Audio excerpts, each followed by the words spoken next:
Previously on the High Risk Wrestling Podcast, rarely loses. He just rarely loses. So I like Hangman to win here, not only just to win here, but to be the next challenger for the AEW World Championship, no matter if MJF or Bryan Danielson wins. If you look at the totality of the AEW roster, only Hangman Page and Adam Cole, they're the only two men right now who seem like legitimate challengers. So take Hangman Adam Page to win here, sign of respect, and we move on to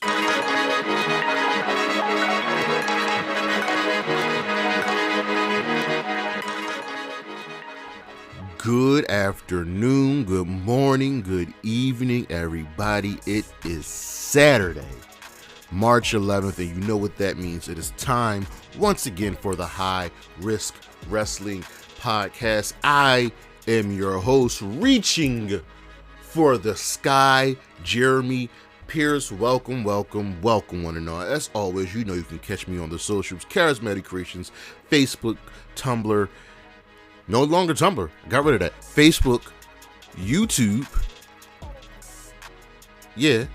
And Charismatic_Creations on 52 on Instagram, and the 215 on Twitter. Had a little bit of brain fart there since I got rid of the Tumblr. I told you we're moving some things around, but don't worry about it. Today's show was originally going to be a big boy, but I decided to break it up into two parts. So next week's show will be moved to another date. I don't know when. But today's show is WrestleMania and WrestleMania and who should have won. So we're going to go all the way back to WrestleMania 20. I wanted to start there, and we're going to look at who should have won these matches. So I've got about 10 for you today, and I think I got 10 more next week, somewhere around that number. Obviously, we're skipping probably the most obvious one out of all the WrestleMania matches. We're starting at 20 because you know WrestleMania 19. We all know Booker T should have won. But for now, we're going to look at 20 and up. But also, you know what's next, so just go on and hit my music.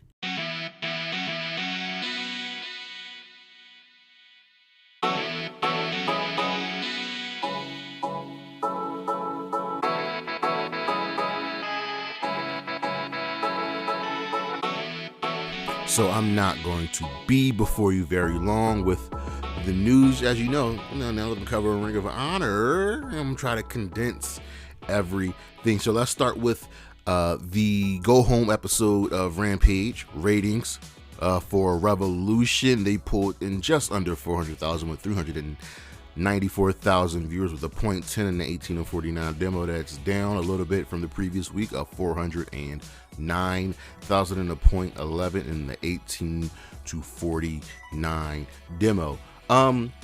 Vince McMahon was at Raw, and listen, my eyes lit up too, but he is in charge of the company. He is the CEO.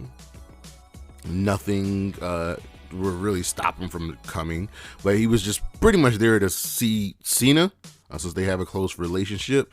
He did look a little different. Apparently Vince has a mustache. The date and location for the King and Queen of the Ring has been announced. It will take place Saturday, May 27th.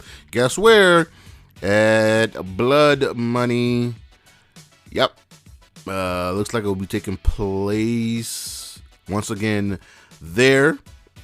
Remember the Queen's Crown Tournament finals took place in Saudi Arabia as well, but now we have the King and Queen of the Ring.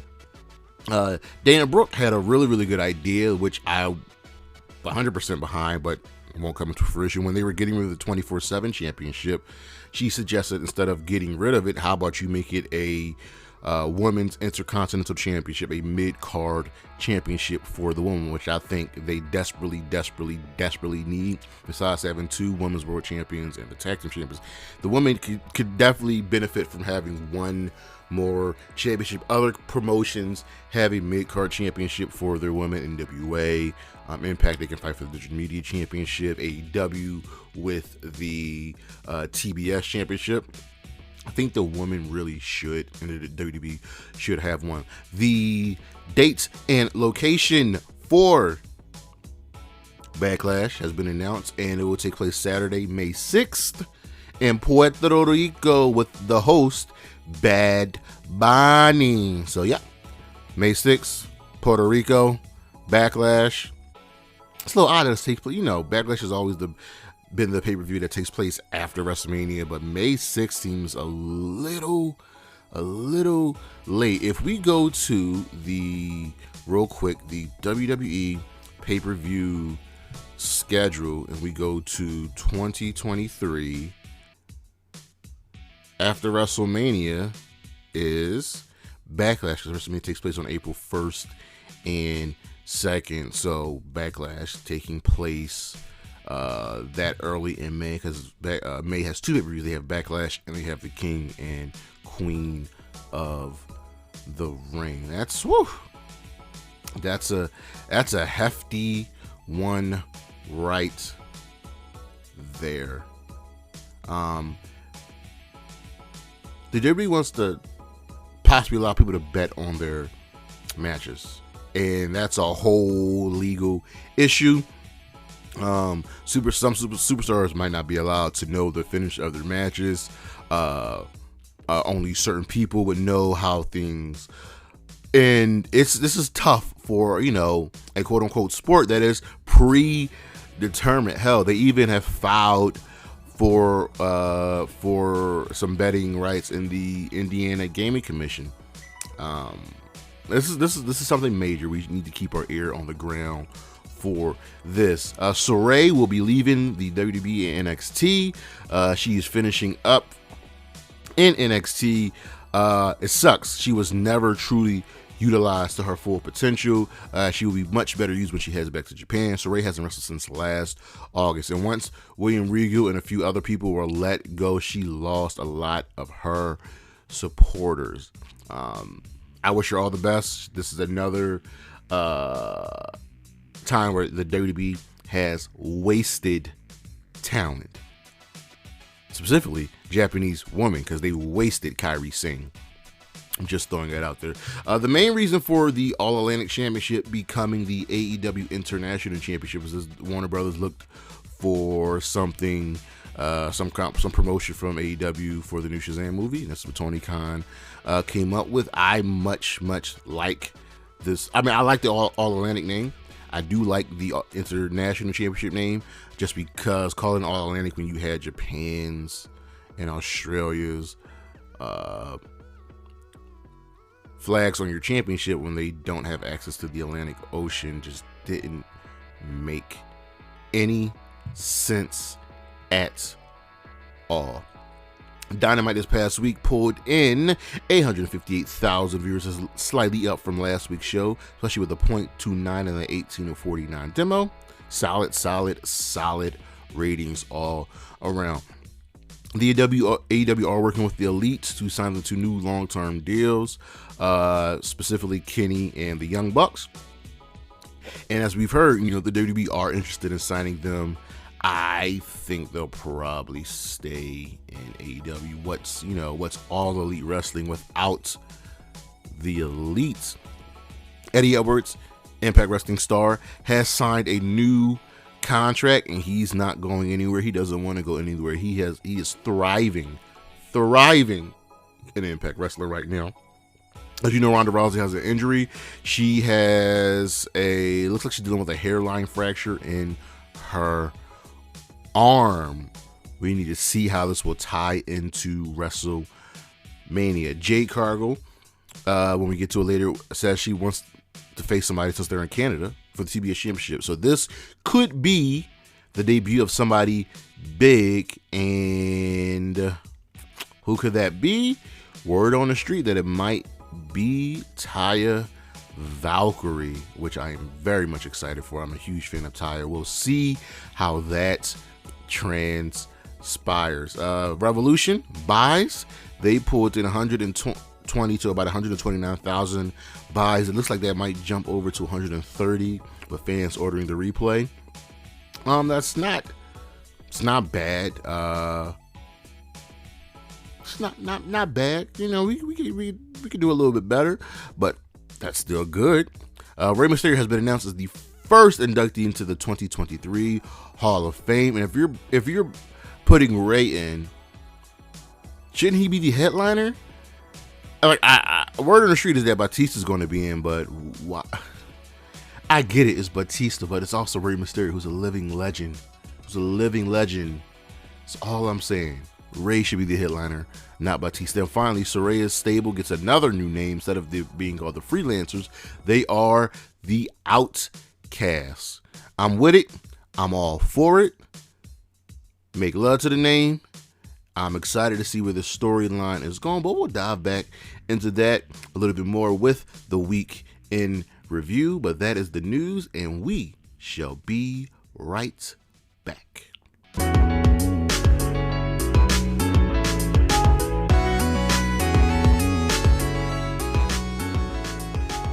We had ourselves a solid week of wrestling.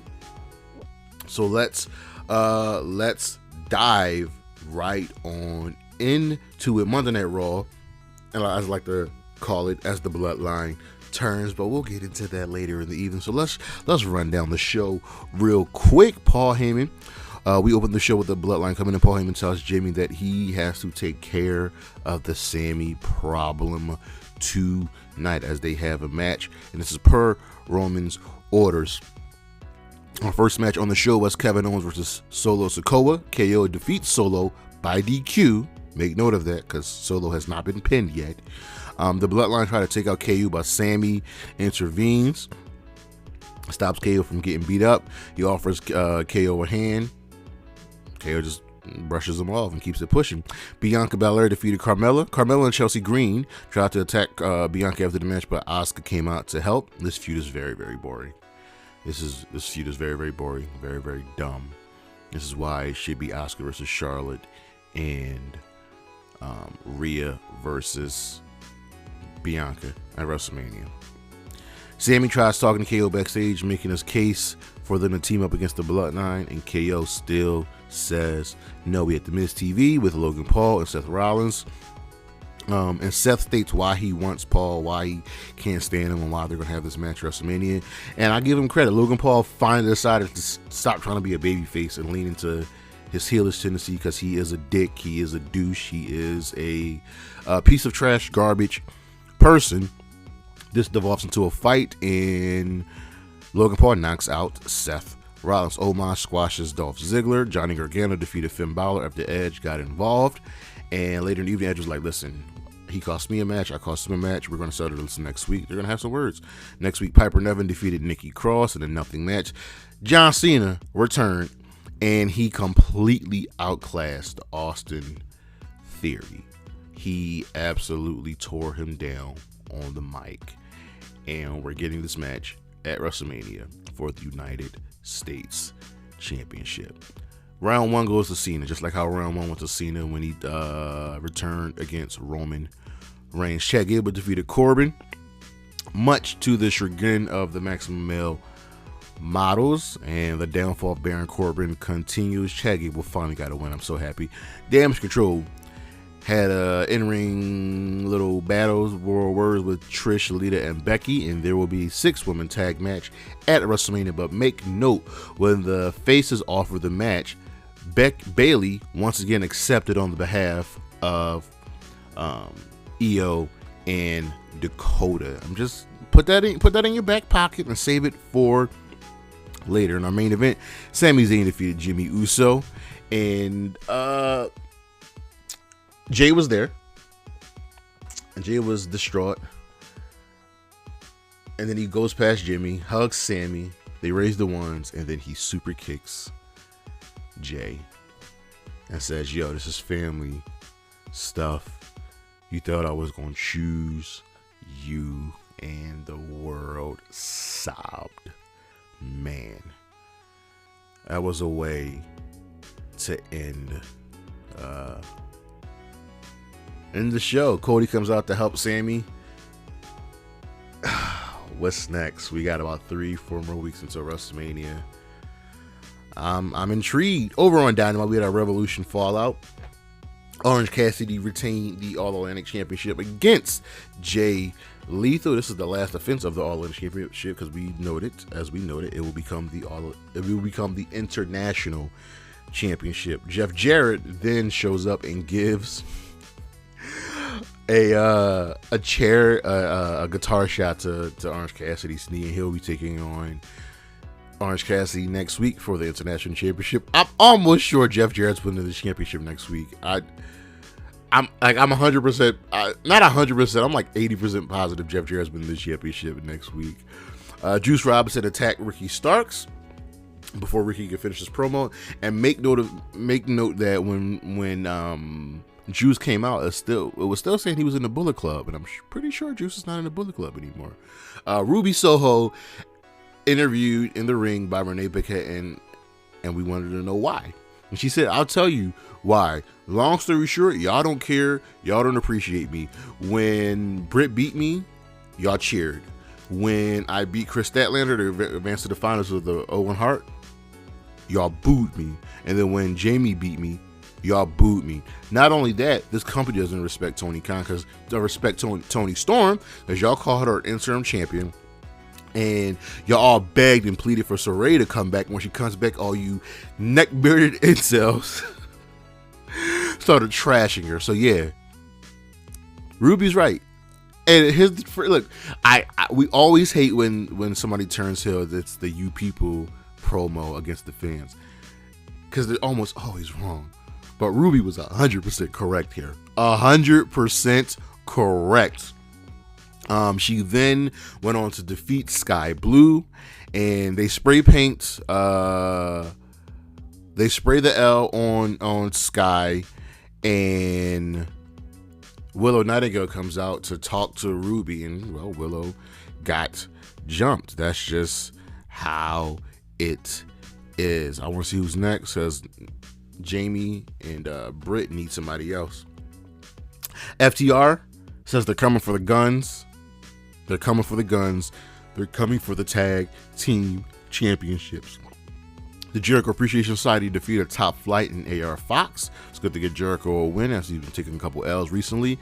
And the JS called out the House of Black, saying they want the Trio Championships, some new gold. I'm like, okay, I'm with this. But the Elite come out, and Don Callis was like, listen, Jericho, you and I have known each other a long time. You're one of the greatest of all time. You're not the greatest from Winnipeg. That would go to Kenny Omega. And if I wrestled, you would be third. Good stuff. Lights go out. Lights come back on. House of Black says, you want some? Come get some. Bryan Danielson says he's going home. And we'll leave it at that. Jon Moxley and Claudio Castagnoli defeated Alex Reynolds and John Silver. And after the match, they were still kind of holding on to the submission holds. So Evil Uno came out, and then they attacked Evil Uno. So it looks like the BCC are heels. Adam Cole came out to fight him off. This is intriguing, because I thought we were done with Cole and Mox, but apparently not. And in the main event, Powerhouse Hobbs defeated Wardlow for the TNT Championship in the, I don't even know, was this a street fight? Was it a last minute? I don't know if they changed something, because it was just crazy. It was crazy. It was big mighty men slapping Mammy, and Hobbs won with help from QT Marshall, which I know a lot of people didn't didn't like that, but it fits with the story. Over on Impact, Gujarat defeated Bully Ray by DQ, with Tommy Dreamer and Mickey James fighting off Bully and Masha Slamovich. Rhino defeated Callahan. Trey Miguel wants an opponent, so he'll be defending the championship at the Multiverse United show, and then also again at Slammiversary if he retains. Jordan Grace defeated Alex Gracia. Moose and Brian Myers attacked Joe Hendry backstage. Kushida tapped out Jonathan Gresham. Kilynn King attacked Killer Kelly after she made her choice with Taylor Wilde. So their tag team is briefly over, and the Death Dolls offered to help Killer Kelly, but backstage, but Killer was like, no, I'm good. And Kilynn King and Taylor Wilde want the Dolls. So got ourselves a new tag team. I'm a fan of Kilynn King. I'm glad to see her getting some proper work. PCO and Eddie Edwards were fighting in the desert until PCO got hit by a damn car and we don't know who is driving the car, and Eddie Edwards just drives away. This is weird. And in our main event, Mickie James retains the Knockouts Championship over Giselle Shaw with a little help from Deonna Purrazzo. So it looks like Deonna is a face now, and we'll be continuing her feud with Giselle Shaw over on Ring of Honor. Samoa Joe retains the TV Championship against Tony Deppen, and he's like, yo, I'm the champ, I'm the TV champ. And Mark Briscoe comes on and says he got next. So expect Samoa Joe versus Mark Briscoe at Supercard of Honor. Dalton Castle and the boys, they won the Trios Championships back, and they won a squash match. The Kingdom says they're coming for the tag team titles. Trish Adora squashes Billy Starks. The Trustbusters squash somebody. Wheeler Yuta retains the Pure Championship against Timothy Thatcher in a really, really good match. Aussie Open defeat Rhett Titus and Tracy Williams. Eddie Kingston squashes someone. He calls out Claudio for a title match, and Claudio still declines, not giving him this championship match. And in our main event, Athena retains the Women's Championship over Willow Nightingale. But the way it ended, we might not be done with them two. We might not be done. Over on SmackDown, we're moving the pieces forward for WrestleMania. We recap Jay's turn, and we start off with the Fatal 5-Way with for the number one contendership for the Intercontinental Championship. Sheamus, Drew McIntyre, Xavier Woods, who replaced Kofi Kingston, Karrion Kross, and LA Knight. I almost said Madcap Moss, who should have been in this match. But it ends with Sheamus and Drew McIntyre both being counted as the winners. So we'll see what happens next week, but I think we're still going to end up with a triple threat match at WrestleMania. Paul Heyman says the Bloodline will deal with Cody the way they deal with things. Rey Mysterio announces the first Hall of Fame inductee, and Dom questions why. And this storyline is just so good. Might be the second best storyline in the WWE. The Judgment Day defeat Legado del Fantasma. Dom calls Rey into the ring and says that he, Dominic, should have been Eddie's son. And Ray's like, you don't mean that. You don't mean that. And Dom is still trying to go Eddie into hitting him, but it doesn't work. The Viking Raiders defeated Ricochet and Braun Strowman. Charlotte Flair defeated Shotzi Blackheart. Rhea confronted him, and they had words. This is stupid. Both women's championship feuds going into WrestleMania suck. They suck. I will say it again. It should be Rhea versus Bianca and Asuka versus Charlotte. And in the main event segment, Jey Uso explains why. He says that what other choice did he have? He was always going to choose family. You don't know what he's going through. You could tell that he's hurt. You could tell that he didn't want to do it, but he's succumbing to the Bloodline and to Roman Reigns. Cody comes out because the Bloodline said they were going to deal with Cody. And then Sammy attacks from behind, and then Cody follows up, and that's how the show ended. Over on Rampage, Sammy Guevara defeated Action Andretti. Darby Allin and Jungle Boy both had promos saying that they're coming for something. They're going to do something. Pay close attention to the show. The Acclaimed had won a squash match, then 2.0 came out. So I'm excited for this feud because the Acclaimed versus 2.0 will be hilarious. Konosuke Takeshita defeated Preston Vance. So we're not done with people trying to represent Takeshita and lure him into their group, because Don Callis was on commentary for this match. Swerve says he underestimated Keith Lee, but he's not done with him. Mark Briscoe came out and announced that a Supercard for Honor, we will have the Reach for the Sky ladder match to determine the new tag team champions, and the first team in that ladder match will be the Lucha Brothers. And in our main event, Riho defeated Nyla Rose. Our matches of the week from Revolution: the Elite versus the House of Black for the All Elite Wrestling Trios Championship, and just a fantastic match. Also from Revolution, MJF defending the AEW World Championship against Bryan Danielson in a 60-minute Iron Man match. I mean, Dave Meltzer gave it 5.75 stars. It would have been a 6 in the Tokyo Dome. I'm just saying. No, it was a really good match.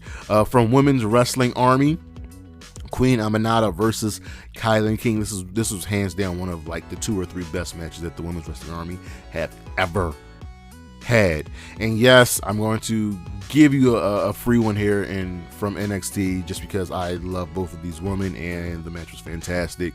Roxanne Perez versus Meiko Satomura for the NXT Women's Championship. It was a fantastic match. And Roxanne's only 21, y'all. She's only 21. From Dynamite, Orange Cassidy versus Jay Lethal for the All-Atlantic Championship. Also from Dynamite, Wardlow versus Powerhouse Hobbs for the TNT Championship. From Impact, Mickie James versus Giselle Shaw for the Knockouts Championship. From Ring of Honor, Wheeler Yuta versus Timothy Thatcher for the Ring of Honor Pure Championship. And also from Ring of Honor, Athena versus Willow Nightingale for the Ring of Honor Women's Championship. So we had a lot of good matches this week, and it stinks that nothing came from the WWE, nothing from Raw, nothing from SmackDown. But it happens like that sometimes when you have so much wrestling. Not every great match can come from the WWE. A lot of times they don't. But our star of the week is also Jey Uso, going from the turn on Sammy up to explaining himself on Friday night. Man, oh man, boy, oh boy, he has been knocking us out of the park. I'm waiting for the inevitable time when he runs through the bloodline, when he goes through Solo, when he goes through Jimmy to get to Roman. But that's the week in review, and we shall be right back. Here we are. Well, today's show is something that's kind of near and dear to me, and I wanted to bring it to you all. So, as you know, we are on the road to WrestleMania, the showcase of the Immortals. And it's something that we look forward to every year. I look forward to WrestleMania. I mean, WrestleMania is going to be in Philadelphia next year. I can't wait. I am so very much excited for that. But everything's not always so great with WrestleMania. And that's because sometimes, well, a lot of times, people lose matches that they should not have lost. And not only that, it changes things going forward. So today's show, our top story is WrestleMania and who should have won. And this is part 1. We're going to do part 2 next week. I don't even remember what next week's show was supposed to be, but we're here. We're going to do it. So let's just start with WrestleMania. WrestleMania is important because it's the number 1 biggest pay-per-view in all of professional wrestling, over Double or Nothing, over Triple H Triple Mania, over what New Japan has, which name? Wrestle Kingdom. Cities go to war, not physical war, but you know what I mean, to get WrestleMania to come to their city. That's how big it is. And WrestleMania is big. So we see this as something that can make careers, can break careers. And for me, WrestleMania is all about moving stories forward and then moving certain stories forward. But most stories should end at WrestleMania, depending on how long they've gone. But we're going to look at who should have won, and let's just get this out of the way right now. We are starting with the WrestleMania 20 because we know that the most egregious loss in WrestleMania history is at WrestleMania 19, Booker T losing to Triple H. We are not going to do that again. All right, so let's dive into it. And we're going to start with WrestleMania 22. So you're saying, well, WrestleMania 22, who should have won there? And I'll put it to you very, very simply. The match involved a legend and a popular superstar, but this legend lost. and that would be Booker T and the Boogeyman. So for the uninitiated, Booker T lost to the Boogeyman. Now listen. The Boogeyman is a very, very, very popular individual. He's quote unquote, a legend. But man, did that W really need to happen? So it was Boogeyman versus Booker T, and the match only went 3 minutes and 43 seconds. It was the shortest match on the card. The shortest match on the card. It was shorter than the damn Playboy pillow fight between Tori Wilson and Candice Michelle. Now, how you book this feud is how you end this match. So listen, if you're going to book the feud to get to this match, then you need to have the Boogeyman getting over on Booker T every single damn week up until WrestleMania. Every single week. But he should not be defeating Booker T at WrestleMania. Let that sink into your mind. Let that just sink in. And during this match, the Boogeyman kissed Sharmell with the mouth full of worms. And we're always talking about WrestleMania moments. What's your moment? Well, that was Boogeyman's moment. Still shouldn't have won the match. And that is on Booker T's win-loss record that he lost at WrestleMania to the Boogeyman. Because going forward, Booker T needed to be a worthy challenger. Booker T needed this win to stay relevant, and he just didn't get it. WrestleMania 25, another egregious loss. But first of all, just looking at the WrestleMania poster, there are no women on this poster, so that shows you how important the women were on this card. So let's get to this card, right? And the women are who I want to talk about. So as we're looking at this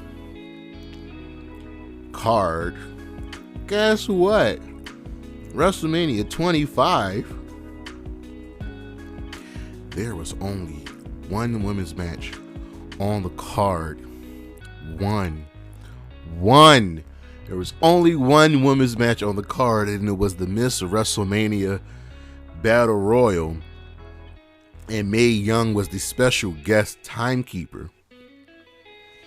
Do you know who won this Battle Royal? Santino Marella as Santina Marella. And that was one of the straws to break the camel's back when it comes to the divas in the WWE. He last eliminated Beth Phoenix, right? Let me tell you who else was in this Battle Royal. Beth Phoenix, Alicia Fox, Brie Bella, Eve Torres, Gail Kim, Jackie Gator, Jillian Hall, Joy Giovanni, Katie Lee Burchill, Kelly Kelly, Layla, Maria Bennett, Maurice, Melina, Michelle McCool, Mickey James, Molly Holly, Natalia, Nikki Bella, Rosa Mendez, Sunny, Tiffany, Taryn Terrell, Tori Wilson, and Victoria. Now, if you break it down into the actual top quality talent, the wrestlers in this match, right? Beth, I'll put Alicia in there. Actually, you know what? No. Because Alicia wasn't Alicia at this point. So Beth, Eve, Gail, Katie Lee Burchill, Layla, Melina, Michelle McCool, Mickey, Molly, Natalia, and Victoria. Tiffany wasn't Terrence Rowe, that we know now. Those are quality names, and you decided to go with Santino Marella and drag to win this match. That's worse than when Harvey Whippleman won the women's championship. Anyone, literally anyone but Santino should have won this match. Literally anyone else. And yet, that's what they went with. Why didn't Santino say no? Why didn't the woman say no? Not going to have him win this damn match. And just to get into it, what did the woman do the following year at WrestleMania 26? Well, we had a 10 Diva tag match that went 3 minutes and 20 seconds. Yep.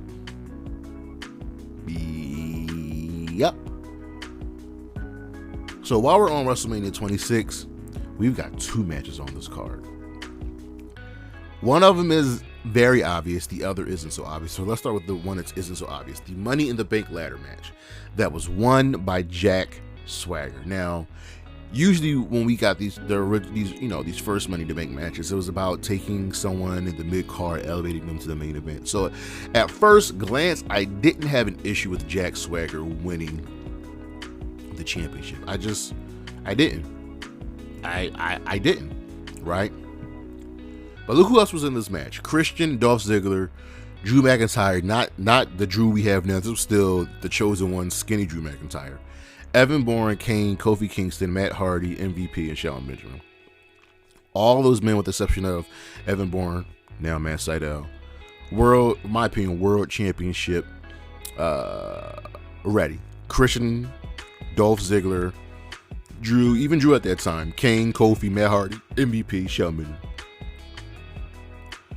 Jack Swagger. And like I said, I didn't have an issue with Swagger winning, but it was the aftermath of him winning. It didn't elevate him. It didn't move him upward.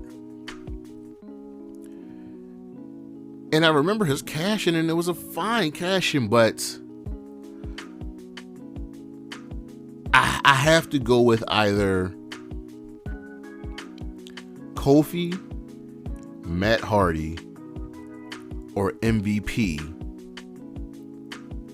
or Shelton Benjamin winning this match instead. Swagger could have taken a little bit more time, but this would have been the perfect opportunity to elevate Kofi Kingston to the main event scene, elevate Matt Hardy to the main event scene, because Jeff Hardy was already elevated. And MVP, who I truly believe was main event ready. And Shelton Benjamin, how many Money to Make ladder matches can you be in and just keep losing them all?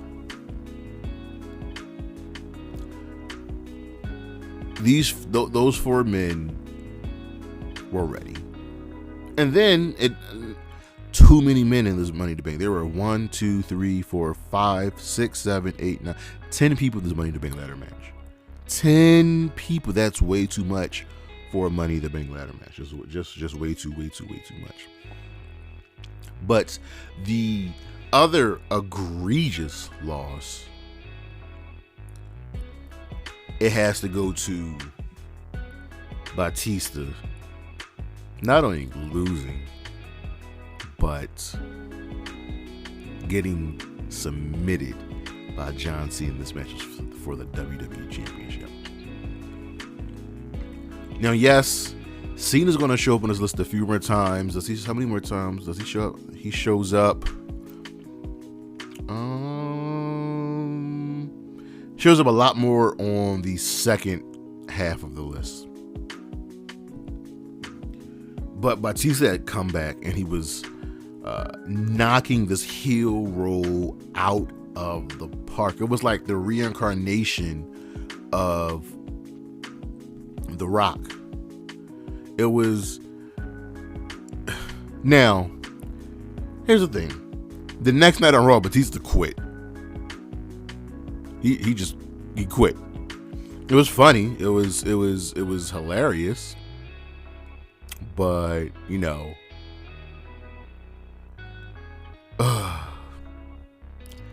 but this is some of the best work that Batista had done. Actually, no, I'm sorry. Batista didn't quit the next night on Raw. He quit it the next night on Raw after Over the Limit in an I Quit match. Yeah. It was just a wasted opportunity for Batista, because he was really good. He was really good as this heel, as this, you know, this movie. So like I said, the reincarnation of The Rock coming back from his Hollywood stint. But wasted opportunity, because, you know, Super Cena has to be Super Cena.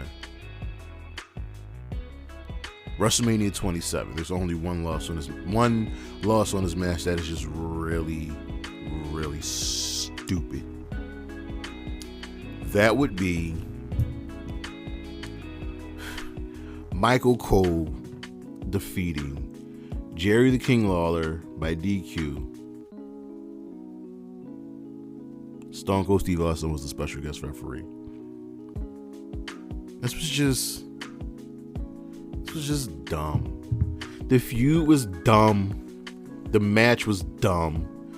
And Jerry Lawler, Michael, in the record books, Michael Cole won. But it was by DQ, so something, you know, crazy happened. Jerry Lawler should have pinned Michael Cole clean. Should have defeated this man. And yet, here we are, living in a world where Michael Cole has more WrestleMania wins than Asuka. Let that sink in. Michael Cole has more WrestleMania wins than Asuka. The less said about this, the better. And we move on to WrestleMania 28. So let me get back to 27 real quick. So the women weren't treated as well as they were just yet. But when we get to 28, well, the women still play the back seat. It's crazy, man. It's crazy. So crazy. And yeah, NXT was killing it. WrestleMania 28. There's only one loss that I will fight for that should be changed, and it's because of this and this only.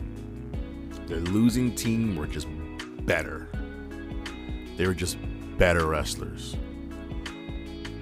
I need y'all to explain to me, how did Kelly Kelly and Maria Menounos defeat Beth Phoenix and Eve Torres? How, Sway? How in the blue hell could that and did that happen? We all know Kelly Kelly is not good, never has been good, never will be good. And yeah, and I know Maria Menounos is a huge wrestling fan. I actually don't fault her for that. I respect her because she respects the business. She loves the business. But come on. Having Kelly Kelly and Maria Menounos defeat Beth Phoenix and Eve Torres and listen, you can say, well, Eve wasn't that. No, Eve was good at this point. Eve was good at this point. And yet. This should have been a knockout dominant victory. Period.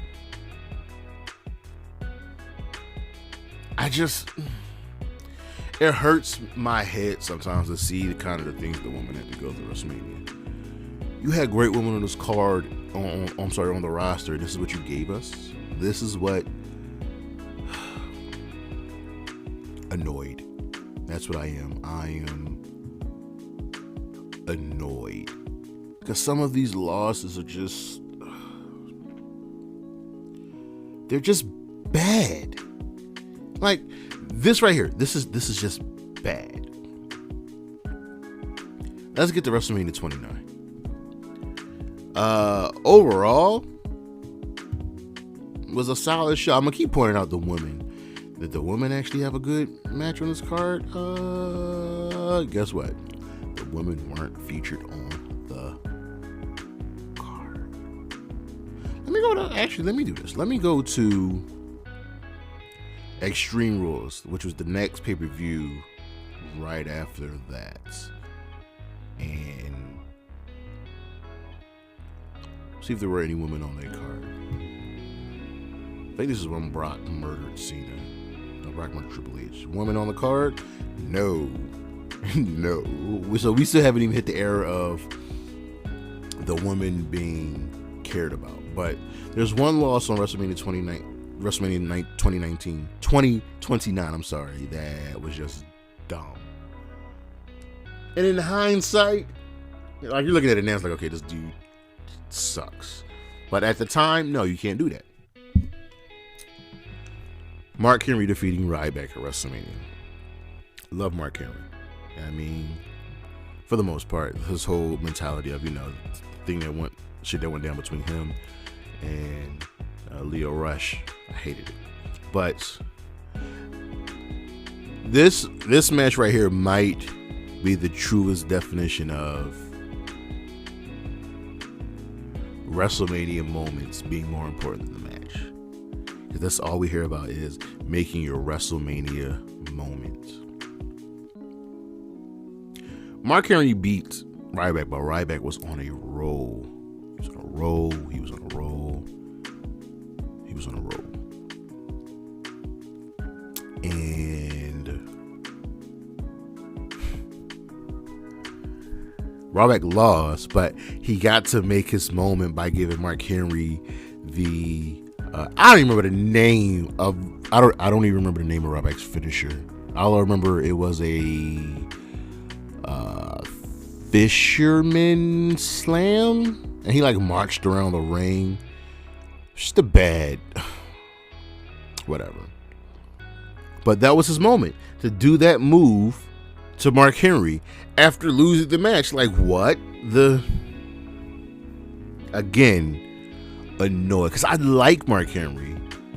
Hall of Pain, I genuinely love. But come on, son. You had a chance to make another star and you just didn't do it.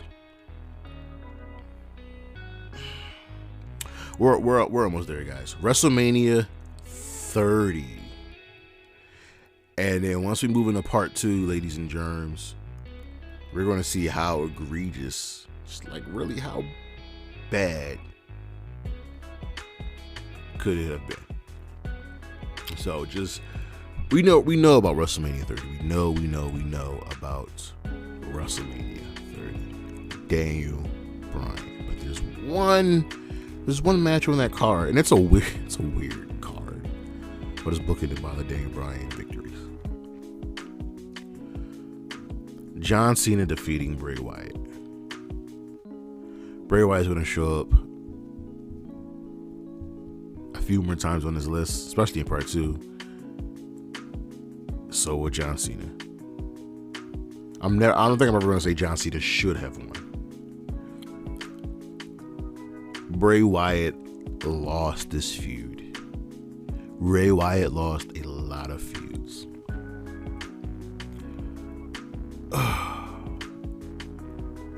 So what was this feud about? Well,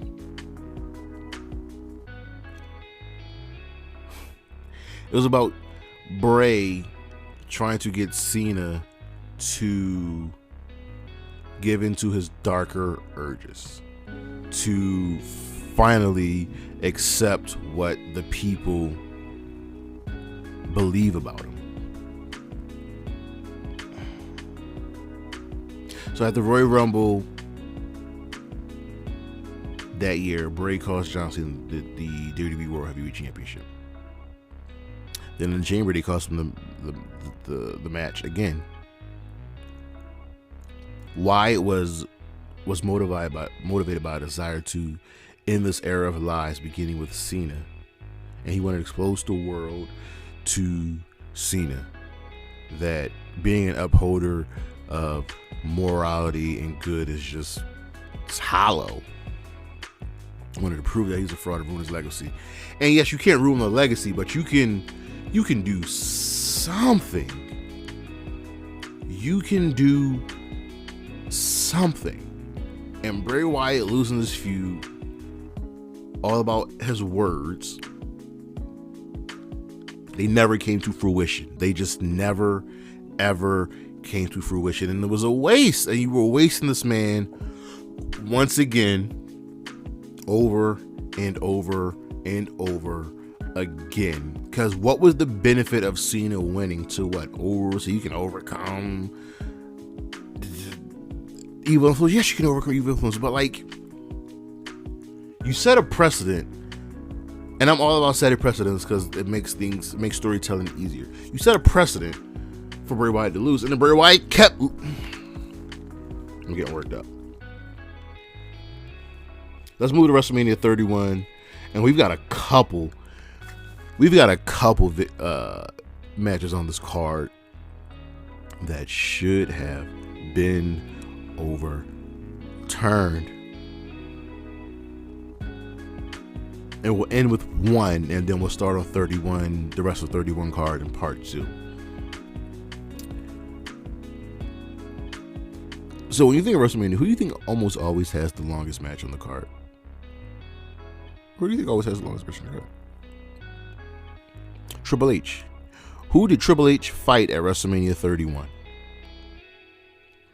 He fought Sting. And this match was all about Vince McMahon taking one last shot at WCW. Not only did Triple H win this match, the most egregious thing that happened during this match was the NWO coming out to help their long-term rival Sting. Just make it make sense. And this was a no DQ match. I don't understand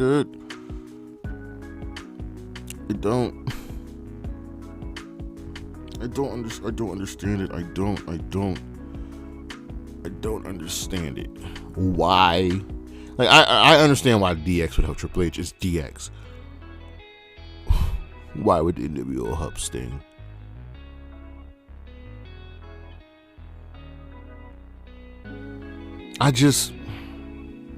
And the match was bad.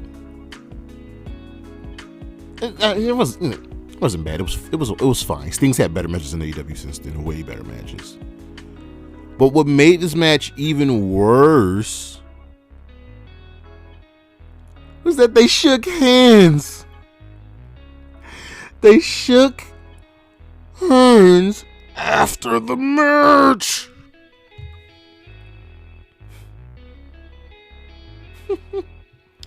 I hate it. I understand.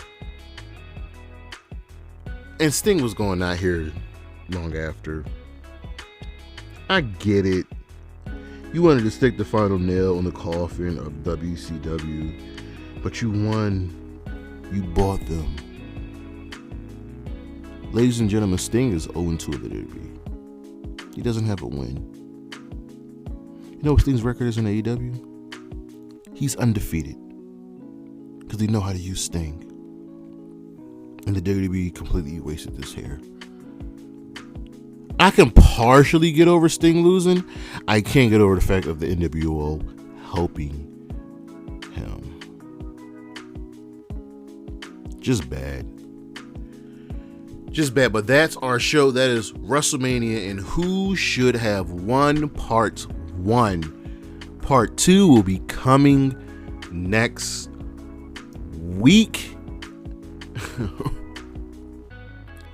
Thank you all for listening. Thank you all for watching. I greatly appreciate it. Don't forget to check out the socials. Charismatic Creations on Facebook and YouTube.